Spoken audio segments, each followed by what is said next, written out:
So hello everyone, this is Dave Blanchard with Cognisis Marketing. I'm with the Cognisis channel, and I'm fortunate to have with me here today Sera Lawrentz. Welcome, Sera. Thanks for coming. Sera is a business coach and motivational speaker. From a young age, one of the first questions she'd ask someone is if they're living into their dreams. So having lived a life where she listened to her inner spark, she developed a strong desire to inspire others to do the same. Sera has a master's degree in theology and has studied positive psychology and other faith systems extensively over the past 15 years. Her professional origins in ethics, leadership, training, and community building span environmental advocacy, the financial sector, and spirituality. So again, welcome, Sera. So tell me a little bit more about who you are and who you help. Yeah, so my name is Sera Lawrentz, and I am a business coach. I work predominantly with small to medium-sized businesses, and one of the areas of specialty is when they're going through growth in their business and sort of like a personal transformation, because the clients that I work with tend to have like a deeper mission about what they're doing. So it's the business one, and then how they're going to go through the process as they grow. Okay. So the business is kind of an expression of their own personal journey.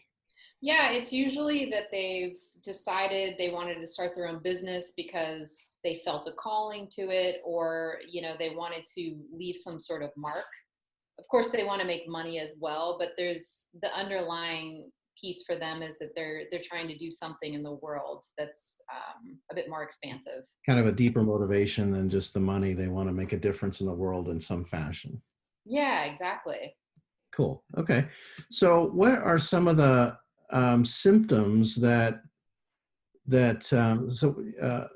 people exhibit when they come to you? What sort of problem do you solve for them?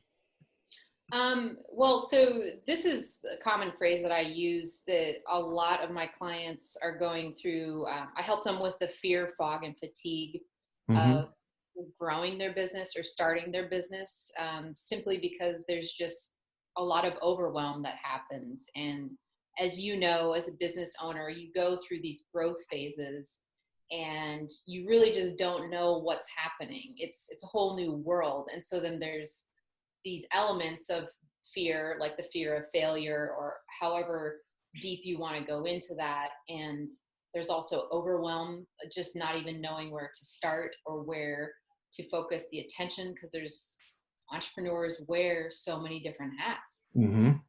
And then the fatigue part is pretty commonly about saying yes to a lot of things and learning how to say no instead, because there's a creative element, which I love about entrepreneurs, and I'm similar, where it's like there's so many options, so Yeah. why not say yes?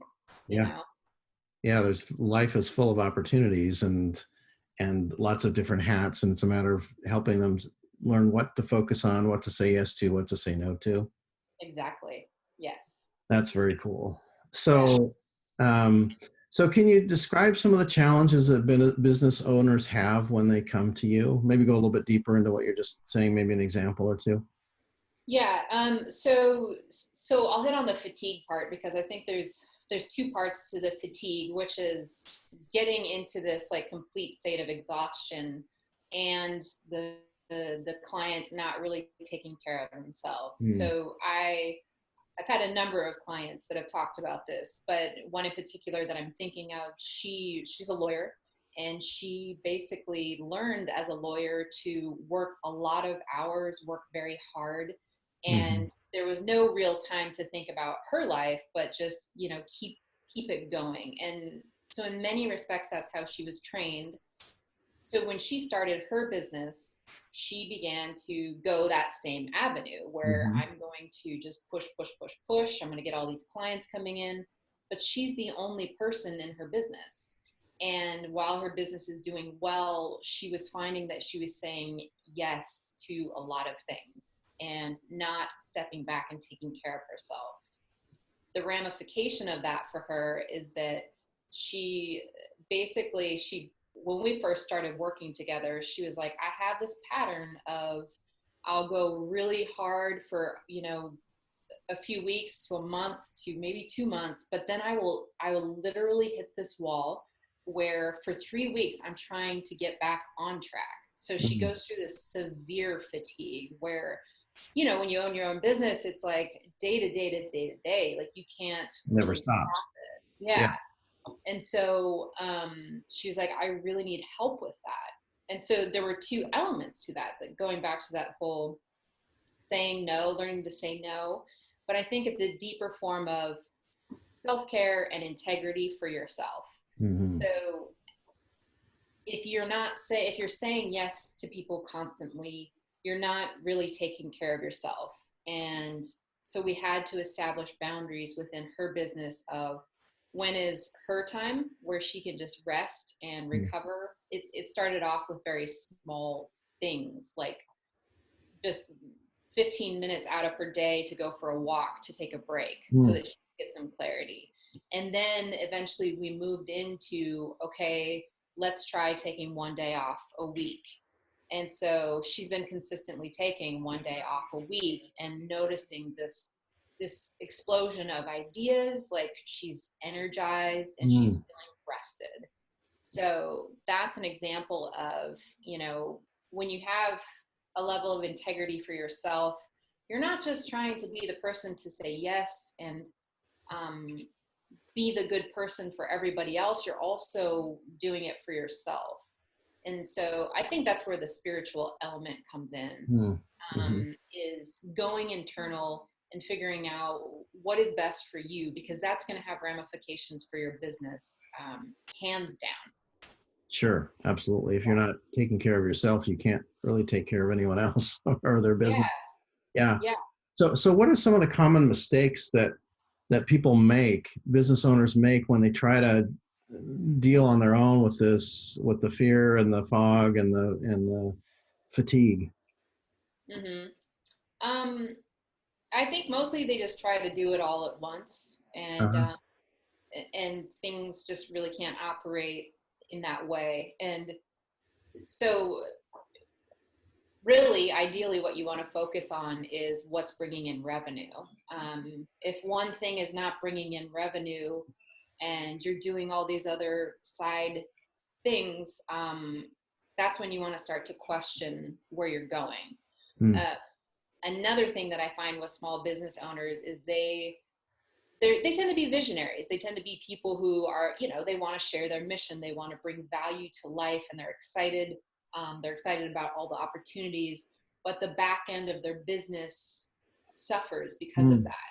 Like Mhm. simple things like building a business plan and creating steps and execution on how you're going to do that. That's actually very rare that Mm. people have done that.